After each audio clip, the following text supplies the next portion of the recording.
Albert Cid, new UCLA transferred offensive lineman. Big smile on your face. Yeah. Big smile on your face. What is it? You know, you were in again, off again, in again, off again, all that kind of stuff. You know, at any point, you know, I see that smile. Is that just pure relief? You know, were you ever actually worried about this happening? What do you mean, this like coming here? No, you know, about the admissions process, working out and all that kind of stuff? Oh, no, I just have a lot of faith, and I knew I was going to handle my part, and the school would do their part. Yeah, you know, but when you did get the final call, and when it was official, and you did lace up for the first time, what was that like? It was crazy. I was like, I actually want to play some D1 football now. And I was like, I'm excited. Like, my heart started beating when I got in. Real fast, I was like, oh man, what is this? You know, obviously it's a big transition and all that kind of stuff. Yeah. And especially on the offensive line, where it's not only about how well you play, but playing within that group. And Coach Paulsick says, you know, it's a fist, it's not five fingers and all that kind of stuff. How important is it for you to not just, you know, transition into this, you know, the new school and the new atmosphere and all that kind of stuff, but transition well into the football phase? That's the reason you're here, you know? Yeah, I think it's about trusting each other. Okay. I feel once we build trust, then we'll be fine. That's all it is. You trust the guy next to you, and trust they're all going to do their job, and then everything's going to be done. You know, this is a school that, especially over the last couple of years, has really benefited and really needed junior college transfers to not just, you know, be on the team, but to play in primary roles. Yeah. Eddie Williams, whose number you're wearing right now, he came in and he was a 2-year starter for UCLA after junior college, and that was, I mean, he was crucial to this team.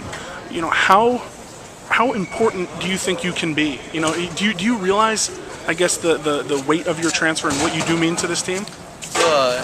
Any football team is a good offensive line, so yeah. And depth is important. You're only as good as the guy behind you, you know. And I feel like I can contribute to the team, and I'm ready to just get in shape and start contributing. You know, today obviously was a little bit lighter for you, kind of running, you know, with the 2s and 3s, just sort of get your feet under you. How quickly do you feel like you're ready to contribute? You know, you talk about getting your feet under you and getting, you know, in shape and all that kind of stuff. How fast do you want to be ready for that? 2 to 3 weeks. 2 to 3 weeks? Okay. Yeah, and then after that, we'll be fine. You know, especially with Jeff Baca out, there is a hole. You know, there is a hole. Jeff Baca's pretty good, yeah. So, you know, when he gets back and, you know, in a month, that's or 4 or 5 weeks into the season, that's a sizable chunk of the season. Yeah. Do you feel like you're ready to step into that role if needed? Jeff plays tackle. I play guard. Oh, well, you know, that 4 spot on the offensive line with Sean moving out. Or if I need to play anything, I'll play any position. But I feel like, by that time, of course, I'll be ready before the first game. Yeah. You know, just kind of talk about your style and who you are as a player and what that means to this team. Let's play it nasty. Was that dirty? A little dirty. A little. It's all dirty on the offensive line. I just throw people on the ground and let them know they've been dominated. You know, especially on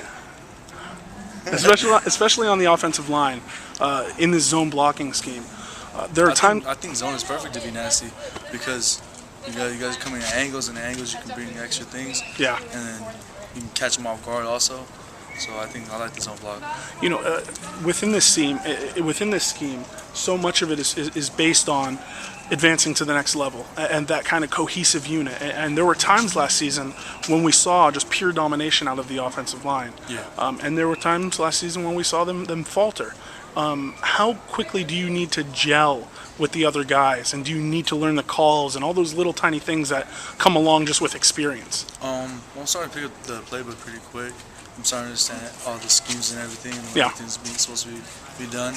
So I should learn that within, like, by the end of the week. I should know everything. By the end of the week? Yeah. Okay. I've already learned like most of the basics, and like I'm working on calling out the defensive fronts where the coaches want them.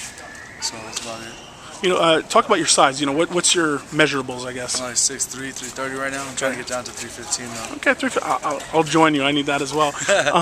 You know, when you think about the steps to coming to UCLA, you know, doing all your junior college stuff, coming to UCLA, cutting the weight, becoming a valuable member of the team, are you the kind of guy that goes step by step? You know, for you, is it, okay, I want to lose this weight, and then I want to learn, you know, everything? Well, I do everything a day at a time. Okay. I take pieces of everything and contribute to, like, what I need to get done. I don't like doing, like, one thing here and another thing. It takes too long. Yeah. Life is short. You know, last thing I have for you is, Has there been one guy? Has there been that one offensive lineman to kind of take you under his wing Yeah, yet? Jeff Bockley. Yeah. Has it been Jeff? Yeah, he's been looking out for me. He's been helping me out. We've been starting to spend time together, like on the playbook, and he's showing me everything. So Jeff is really helping me out. He's a good one to look to. Yeah. Good stuff. Albert Cid, new UCLA guard, big transfer, ready to do big things. Yeah. Thanks.